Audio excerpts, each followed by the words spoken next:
Hello and welcome again to the next episode of the You World Order podcast showcase. I am extremely excited to get this episode started because I am talking with Belinda Warburton, and she's also known as B, and I love that. This is going to be a really great conversation. She's an internationally certified and accredited body confidence coach, and she's the owner of B's Boutique. So I'm just going to give you the floor, B, because I would love to just hear your story, where you came from, what got you here, where you're going, everything about you, what you're doing. So this is the show. This is the episode all about you. So here you Thank go. you. Thank you very much. And thank you so much for having me on. I've been really looking forward to this. So yes, where do I start? Okay, I'm going to do quite a reasonably quick synopsis from younger to really where it began. And that way, if anybody's sort of trying to resonate me, who wants to resonate with me, they might understand body confidence is something you either becomes later in life or it's lifelong. And for me, it was lifelong. I remember being 11 years old, standing on the school field, having just started my womanly things. And all of a sudden I felt, oh my God, I've got boobs, I've got a butt, I've got a belly, I'm fat. Everybody looked slimmer and taller and just different to me. And that's pretty much where my journey started. And it sort of shaped really the first half of my life, I suppose. So at all through my years of school, I loved dance, I loved gymnastics, ballet, tap, amateur dramatics, you name it, the whole lot. Really creative, loved that side. And had this thing in my head that I would always just leave school, go to drama college, become an actress, and that was my life. And I never wavered from that until I became 16. And I was brought up, I'm the youngest of two sisters, with my mum and dad. And at 16, so my eldest sister had stayed and done A-levels. My other sister had done a secretarial course. And when I said to my mum, I'm going to go to drama college, she looked horrified. Now it would be very different, but of course then, and it was like, now we need to have a conversation. That's not a career. I was like, okay. No, she said, that's not a career. That's what rich people can do. So, okay. She said, we can't afford that. So you need to think again. You're either going to stay on in education or you're going to get a job. And at that point, I was really disappointed. And I think I internalized it as my mum doesn't think I'm good enough. And it wasn't. It was just how they were brought up and you know. So I didn't go. And I had no idea what I wanted to do. And I just fell into a job in retail, which I didn't hate. And I did a really good training system with them. They're a very big, recognized company. So it was good from that respect. But for the whole part of my 20s, I just fell into jobs. And I had to, every job I worked in, I had to excel. I had to be the best, to the detrimental of marriages, health, everything.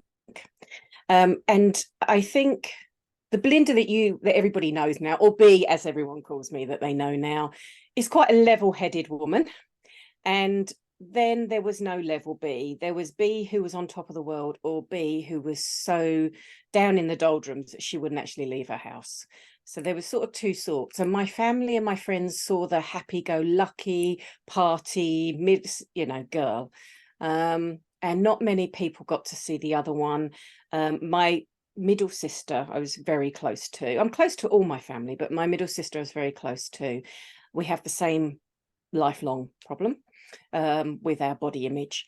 And she would see those parts of me, but she wasn't able to help me either because they would be the same for her, just at different times.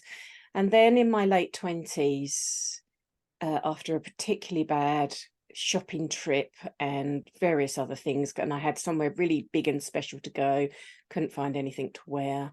And I was only a size sort of 16 to 18 then, but it was still really hard to get young clothes then. I actually contemplated what the point of me being here was.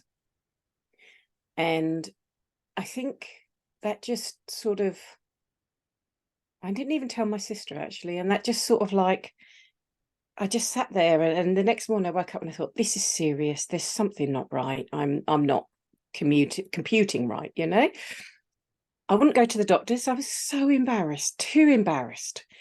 So I'd heard about counselling or therapy, or whatever you want to call it, and then it was counselling. And so I did a bit of research and I thought, maybe that's what I need. 3 phone calls later, I found someone who I actually felt wasn't judging me and I felt comfortable with.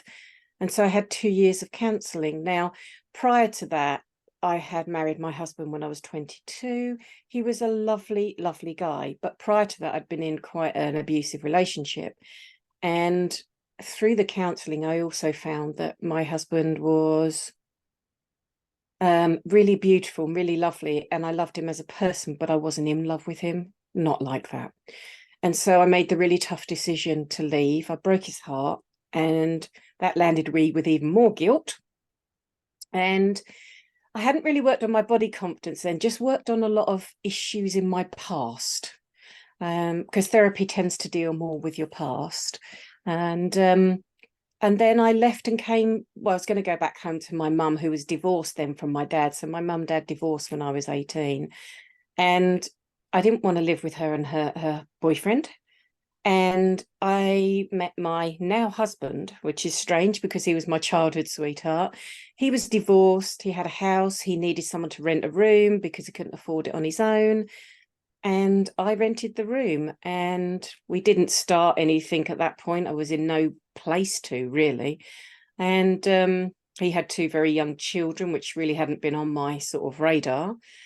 And yeah, so, and then a few years later, we sort of fell into step, I suppose, and it all just sort of happened from there. And at that point, I still had some body confidence issues. I still had a lot of body confidence issues, actually. And I started working for a very big corporate weight loss company because I'd lost lots of weight. First time ever in my life. And I have done every single diet I think is even possible. And my first recollections of diets, my sister was 8 years old when she was put on a diet. So she's 6 years older than me. I have been brought up in that environment my whole life. And we always did the next thing together. The Cambridge diet, I mean, you name it, there's just like a list of them. And we just always was looking for the next thing that would take away these feelings that we had about ourselves. And then, let's say, I worked for this company, and it was great to start off with. I became manager for them and worked really hard and done really well, and it was great. And then my husband had a really serious accident. So I was working one day and got a phone call. He's a painter and decorator. He'd fallen 30 foot off his ladder. He had 2 bleeds on the brain and a fractured skull. And they said to me, we're rushing him to one of the head hospitals in the UK, and he may not survive the night, so you need to come. And we hadn't been married that long, maybe about 5 years. And it was like my whole world was turned upside down. And I didn't tell anybody. I just went on my own, and I sat. They let me stay at the hospital overnight. And I remember I never slept, and just laying there thinking, what if he dies? What if he dies? I have been working my butt off 24/7 for this company because I'm so determined to be great at everything I do, to the detriment of my own marriage. And I think that was my first wake-up call, really. He did pull through, thank God. And but it took a lot of recovery time. He wasn't himself. People who have brain injuries do change. And I felt like I had to get to know someone else, someone new. So I stepped down at that point as a manager and went back to being a leader because I just couldn't cope with the pressure of everything. And then it was about a year later, and I hadn't been feeling well, but everything had been concentrated on him. And I went to the doctor, said, I'm having a lot of headaches, don't feel particularly well. And he said, it's probably a contraceptive pill. We'll change it. You're getting older, that kind of thing. And he changed it. And within 2 days, I was back I said to her, I think I'm allergic to it. Something's not right. Something's going on. and went back in, and he said, oh, we'll just take some bloods from you. And he's nice enough doctor, but a typical male doctor. Yeah, no idea what he was taking bloods for, what he was testing for, didn't think to ask. And then I got hauled in a week later, or hauled in, that sounds awful, got called in a week later. Mm-hmm. And he just sat there in front of me, and I was 38 years old, and he said, you are going through menopause. Wow, 38. 38. And I was like, no, that can't be. I mean, I didn't really know a lot about menopause. My mum had never discussed it with us. I wasn't really aware she'd ever gone through it. So I was like, that's just can't be. He goes, and I see on your file you don't have children. So I went, no. He said, so we need to talk about that. And I'm like, right, okay. It's just this. I was just in shock, really. And I went home and I just cried. And it was weird because I sort of thought I probably wouldn't have children, but I never actually made a decision. And then someone's telling you can't. And then my next thought was, only old people have menopause, which is a terrible thing to say now, but it was how I was. So, and the other thing that had happened is I started putting on weight again. And I was doing exactly the same thing. And I was like, oh my God, something's, why can't I control this? Why can't I keep this under control? And the company I worked for had no empathy at all with that.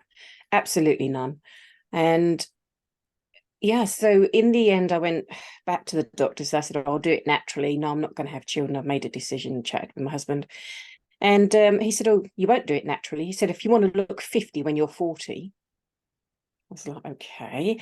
No explanations, no nothing. Anyway, thankfully, he referred me to a specialist and she was female. Oh my God. It was like an eye-opener to me. And it was something I found out later on, but she had given me all the stuff to research. And I think I just didn't want to do it at that point because I was in a bit of denial, I think. And so there's no early menopause in my family, so it's not hereditary or anything.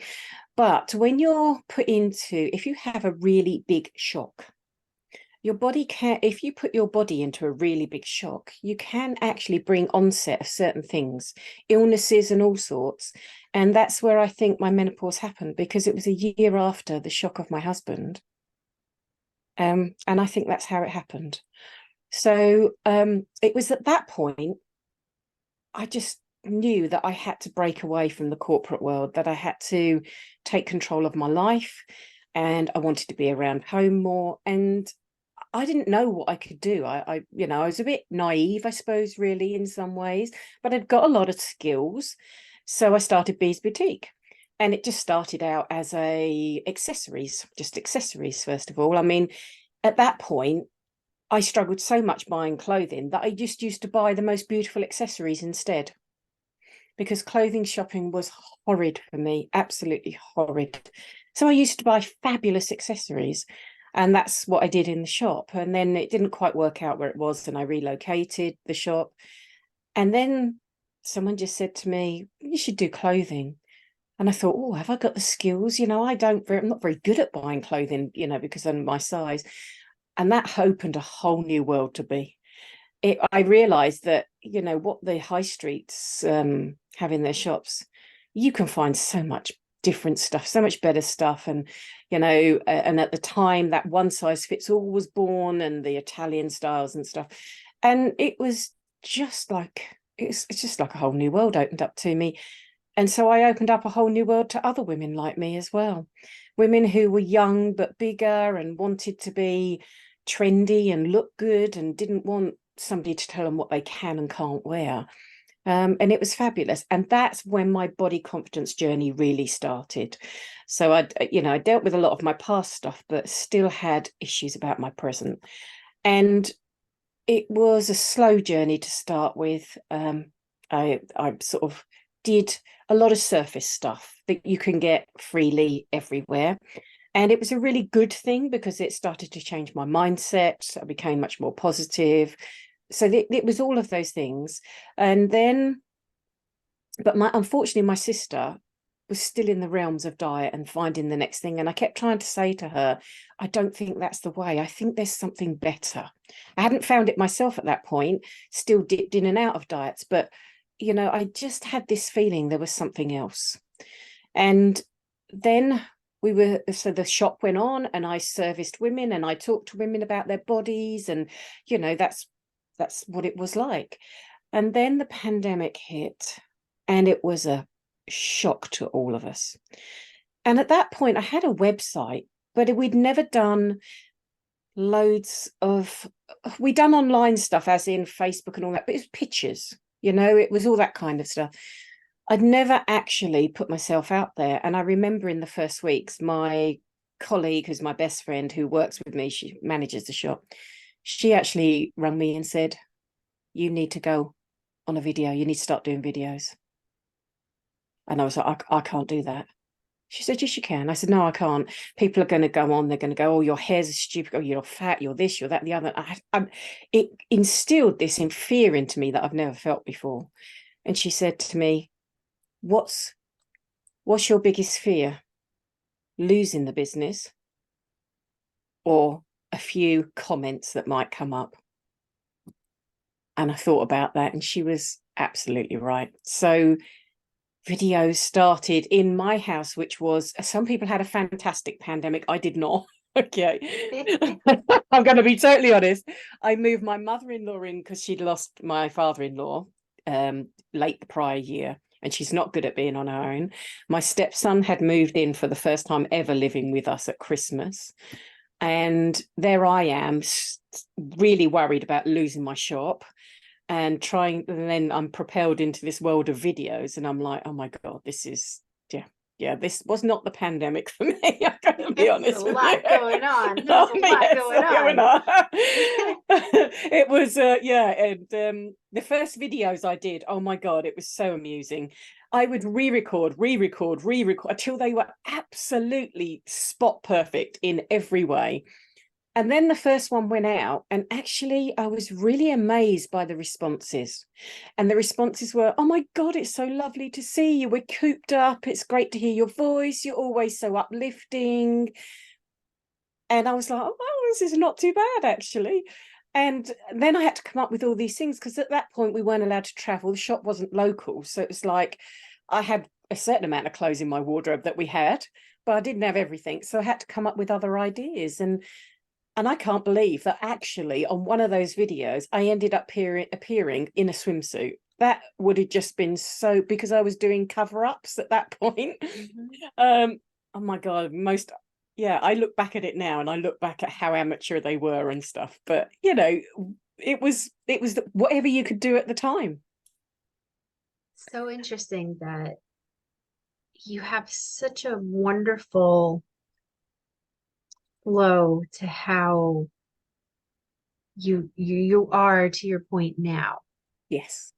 And I love that. And I think a lot of people that are listening can resonate with so many things that you spoke about today, whether it's the relationship with your sisters, or your first marriage, and then your second marriage, and going through a tragedy, and then having that business and having that confidence and losing weight, and the yo-yo diets that we all, whether we admit it or not, yes, we all do it, even when we have the knowledge and we know this, but we're a humanity of quick fixes, and we are a humanity of pushing those past feelings down and avoiding them. And I think that resonated with me, where you realize yourself, like, okay, something is just not right. Like, something's not right. And, these things, I think a lot of things affect most people, but it's how you deal with them and how you recognize them. And denial is a huge thing. And I can't imagine, of course you would be in denial if a physician was telling you at 38 you were, having menopause, and you don't want to think about. And then on the same front, it's like, okay, well, maybe this is the reason for a lot of things that I've been going through. It's all very, very fascinating to me. So how did you get into, like, obviously, so we're in the pandemic, can't get to your shop. Okay.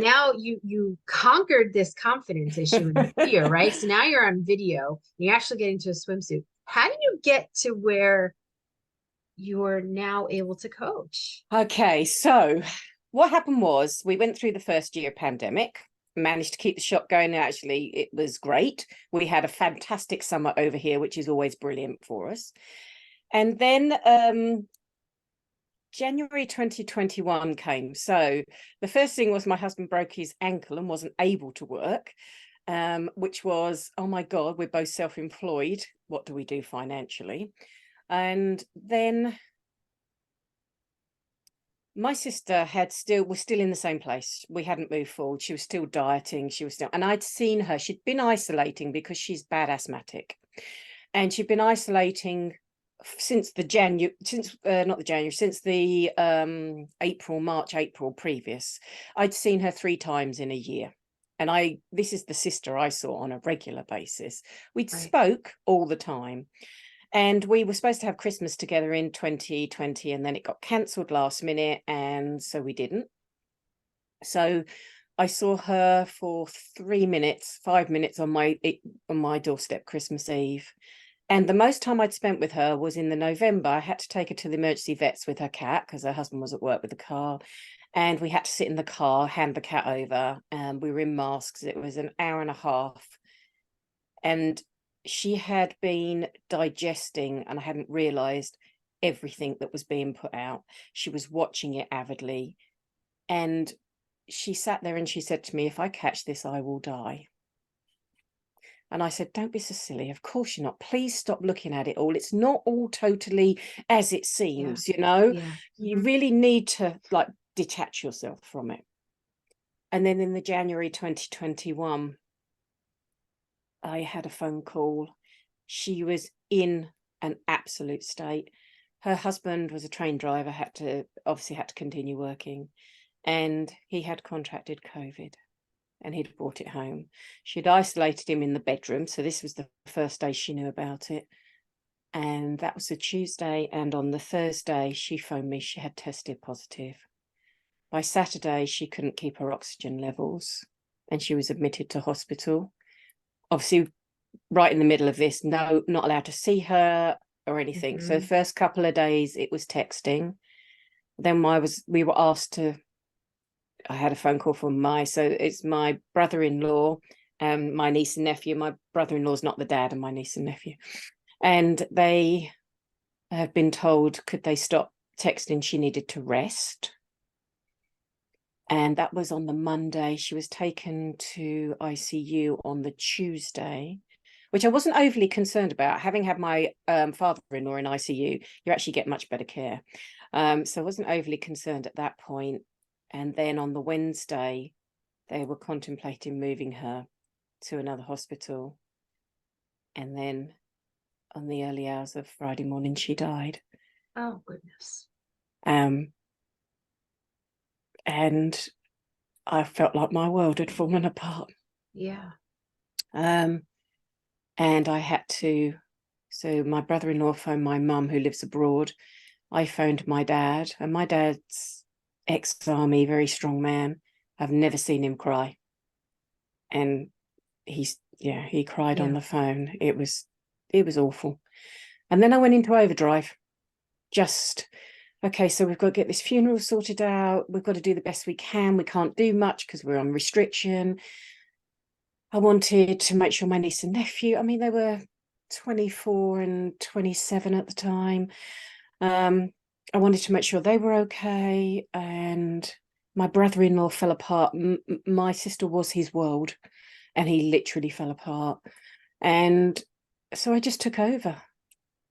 I just did what I always do, and I just took over. I ended up actually having to, I never wanted to see a dead body, never have, but I had to. I couldn't believe it. If I had not have seen it, I would never believe she had gone. So 5 weeks later, we had the funeral, and then all of a sudden the shop's reopening. I'm thrust back into business, and I just carried on checking in on everybody, you know, making sure everybody else was okay. And then come to Christmas, I could feel something happening to me, and it wasn't good. And come the January, I ended up having to go. I ended up having to call the doctors. And they put me on depression tablets, and they referred me to therapy, grief therapy. There was a hell of a long waiting list at that point, as you can imagine. Of course, yeah. And in amongst all of this, I had been thinking about doing something else. And my dad also got sick as well. It was just a whole A messy, lot. messy, Yeah, yeah, really, yeah, really yeah. messy. And I found coaching. I think, or maybe coaching found me. I'm not 100% Most sure. likely. Yeah, but I think what made me realize that it was my calling. It's right. Is my sister. She Mhm. was on a diet the week before she died, and she'd been on a diet since she was 80 years old, and she was 54. This was her life. This was a focus in her life. And I'd already started my journey, and I thought, I don't know how much longer I've got. We don't know. And I'm not going to continue to live it feeling unworthy about myself. Yeah, I'm not having it. I'm not doing it anymore. And so, yeah, I found coaching, and through coaching, um, I was coached myself, and I trained as a coach. I certified first of all to make sure I thought I was doing the right thing. Right, right. Um, and I was. In the meantime, while I was training, I was also going through grief therapy. I was having coaching, and my dad was in hospital. It's a bit full on. Um, but they say you come out stronger, and I absolutely have. And then I decided that was it. I want to do this. I listened to too many women walking in my shop so down on themselves because of their age, because of their shape, because of their arms, and I thought, no, this needs to change. We've got all this equality that we're supposed to have in this world with women, but actually societal standards are still making us feel unworthy. If you can't look like this or be like this or be this size or be, then you're not worthy. Yeah, I think my passion has just grown really also from my sister's passing as well. And it's given me the strength to carry on when there was a very dark time when I didn't think I could. And yeah, so then I qualified, and I qualified in 2022, but I didn't really launch my business until earlier part of this year. And I'd been coaching other people who I'd met. So met a really lovely set of coaches who were all doing the same thing, and we all coach in different areas. And yeah, so it just took off from there, really. And obviously I've still got Bees Boutique at the moment. The future of the shop's I'm going to be honest, a little uncertain. It's been much harder in this last year than it's ever been. So, it may be time to call a day and move forward, and that's okay. For anybody out there who's feeling like they might have to give something up and they feel a failure, it is not a failure. Okay. It's a process that you've gone through, that you've learned from, and if it's time to move on, you'll know when it's time to move on. Yeah. But the coaching made me realize the biggest thing for me with my body confidence was I just didn't feel worth it. Like I said, I had two sisters and a very close family, so nothing untoward in that respect. But my eldest sister is really clever, excels at everything. She's got letters after her name. Nikki, who I lost, was always going to be a mum and have the children. I didn't fit into either. I wasn't really clever, and I didn't want children. So I'd always felt this need to prove myself. And that's where my sort of body confidence, it was just a total lack of not worthy. And that culminated into the way I looked, my body shape, my size, which then led me down the yo-yo dieting, which took more away from me than it gave back. For me, yo-yo dieting, I realize now, I mean, it took away my sense of self-worth. Every time I failed, I believed I'd failed, not the diet, me. And also, it took away my ability to know when to stop eating and to enjoy food. it has taken me nearly 4 years to be able to eat fruit because I like it and not because I have to. Mm-hmm. And fruit is beautiful. But Mm. because I had a diet plan once that said you could eat as much of that as you liked, I just ate it because I could. Yeah, it was more of a chore rather Yeah, than yeah. enjoyment. So, Yeah, yeah. and treating my body nicely. Everybody will tell you she's so kind, she's lovely, she's helpful, whatever. But I never treated myself with that respect at all. Never felt I deserved it until, I'd done the work. And it's been a long journey and it's been a hard one. And I'm still on it. Okay. Not every day is perfect. If I have a day where I don't sleep very well, I wake up in the morning, I'm like, oh God, look at me, wrinkles, look at this, But the great thing about it is I can stop it. As soon as that negative thought, I can stop it. I can go, don't talk, absolutely fabulous. It's that kind of not letting those negative and intrusive thoughts in, stopping Right. them before they take hold. And I love coaching people. I love women specifically. I do. I love seeing the change that you can, or the realizations that they have just by me holding a space, asking them the right questions, and asking them uncomfortable questions to a degree as well. Mm-hmm. But you have to get a bit uncomfortable to become comfortable. And yeah, I'm enjoying the journey so much. I want to do more of it. So yeah. No, and it's just, you have such a warmth about you. And I think what makes what you're doing more powerful, in my opinion, is your journey. And I think that's what's so great about coaching itself. Because everybody, there's a lot of coaches out there and they have their specific niche or they have their specific um kind of specialties in Yes. what, but I think it's really beautiful and brilliant that you went through obviously so much and you brought yourself, you still got up. Like it was hard, it was difficult, but you still got up. And then the other thing came and I still got up. I myself have been, it felt like tragedy after tragedy after tragedy after tragedy after negative. There's so much negative. So of course you're going to beat up on yourself because it's, we're not supposed to ask this, but it's how I was brought up, not why me, and like, don't ever be a victim. And like, so we get quiet, but we internalize all those things. And we sometimes don't admit or want to admit, or it's embarrassing to admit that we're struggling with these things. Yeah. And, or if someone's saying, well, if you're that weight, then just lose weight. It's easy in the respect of like the things that you need to do scientifically, Yes, yes.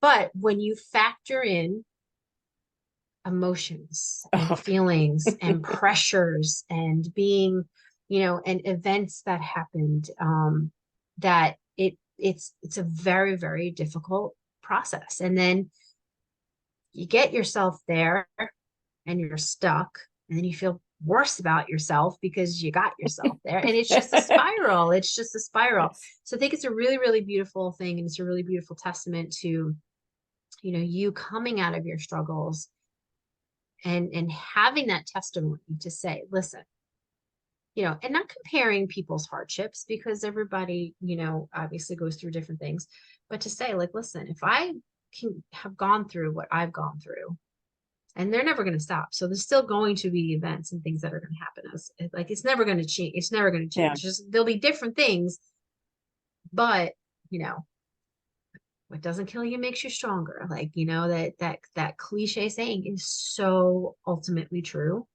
It That absolutely is. right. I mean, if you can make it past all of those trials and still come out as positive as you are, I don't know who would want to work with you because man, that was some story, and unfortunately, I have some, stories as well, but it's very easy to stay in that uncomfortable state. Do you find that a lot of people, it's just much easier to stay in that state Yes, and to go through the work to it's the get fear as well. And also, like you said a little while ago, it's the quick fix. They're looking for the next quick fix to get out of it that feels comfortable, that doesn't involve putting them through a little bit of discomfort. You have to step into your fear to move forward. Otherwise, you will always just be where you are. And the other thing I've found is it's the strongest women that aren't coping. Mm, So outwardly, we look like we're coping. We do everything to look like we're coping, but internally we are not. And that was quite a surprise and an eye-opener to me, and actually an eye-opener to the people around me as well, who always saw me as this really strong character that actually inside I was screaming for help. yeah. Yeah, those are most often the people who feel the worst about themselves, don't feel worthy. I can relate to this on a personal level. If a lot of people would look at me in my life, and I'm a happy person, but if they would look, they would, oh, they're just perfect. They're just, and then that in itself is very, very difficult to live up to. So it's Mm-hmm. almost like you play a role and then you have to like keep up with it, because Absolutely. the second you maybe lose it a little bit, or it's too exhausting, or immediately it's, what's wrong, what happened, Mm. why are you feeling this way, you have a beautiful life, you have beautiful children, you have a beautiful like Back home, and and it's just yes. like, well, yeah, well, I'm struggling, well, how dare you, how could you be struggling, like they Mm. can't compute. So we put so much pressure on ourselves and our image. I think I sort of looked at it, and I was thinking the other day, and I was thinking, when I said, I wanted to be an actress, I actually have been an actress of my own life for too long. Yeah. Yeah. So I've put on this facade, this other person. And I turned 50 last year. And I think I can, for the first time, I can honestly say, I feel like me. I am not doing anything to please anyone else. I am, don't get me wrong, I look after everybody, my family look after I have no problem with that, but I have to look after me first to be strong as I need to be able to look after them. And the other thing is, I remember when I started my coaching and found out how much it was, I was like, oh my God, should I spend that much? I find a lot of women, and even if they're earning the money or they've got the money, they don't think they should spend it on themselves. Yeah. They're Yeah. happy to give it to their kids or Hmm. let their husband buy really expensive things, but to spend it on yourself, no, you don't do that. Yeah. And I found that with the body confidence thing, particularly with the age group of women I work with. And I can't get across enough, when I say body confidence, it affects every single part of your life, every single part. And by doing the journey, that also affects every single part of your life in such a positive way that it's just unbelievable. Unbelievable that it can be, that you can actually get to feel really good about yourself, even though I'm 50 years old. I think that right there is the most important point, because it's connected to everything.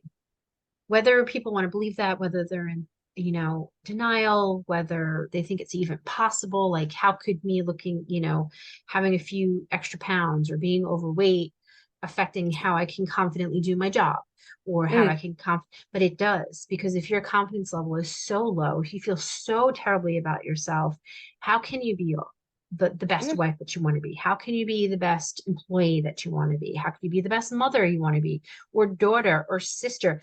Every role that we have, how can you do that if you feel so horribly about yourself?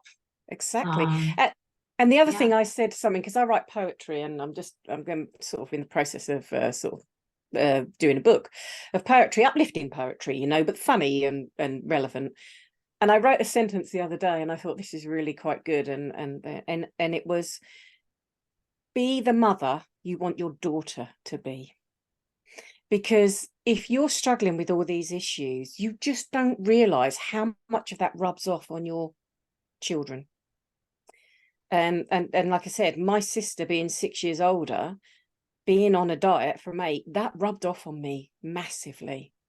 And that was my sister's influence. My mum was very lucky. She's quite slim. She's a different build. We're dad's build, and she's a different build.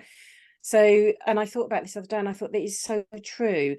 You know, really think about how you are and what you're projecting. And I will say this to anybody, and they won't believe me. You can spend, and I bet you've spent God knows how much in your lifetime on diets, lotions, potions, even plastic surgery, if you've got that much money, that kind of thing. If you do not work on loving yourself inside, you are not going to love yourself outside, no matter what you do, because that outside body is going to change as you get older. Whether you like it or not, it's going to happen. Yeah, absolutely. So B, how can people get in touch with you to kind of learn how to go through your coaching or your process? Okay, so my website is www.belindawarburton.com. Now, from my website, there is every link that you need. So you can read my story. You can book your disco. I offer 12-week coaching packages. They're one-to-one coaching packages. They are designed, they are not pre-written. They are designed differently for every woman that I deal with because their needs are different. Okay. But I do a 1-hour free discovery session, no obligation, where you can impart onto me all your information. I will give you a very strong coaching session. And then at the end, we'll talk about what I can offer and what I can do and how I can help you. So that's the discovery session. Then there's a free resource section on the website. So on there, you've got a book you can download free, and you've also got a link to the private Facebook group. So I have my socials, which are on Instagram and Facebook, which is Belinda Warburton, or if you're Instagram, Warburton Belinda. And then on this, the link on my website takes you to the Pink Power Body Confidence Hub. And that is my free Facebook group. Now, my socials get a lot of content. My Facebook group gets a lot, but my Facebook group private one gets me live every week.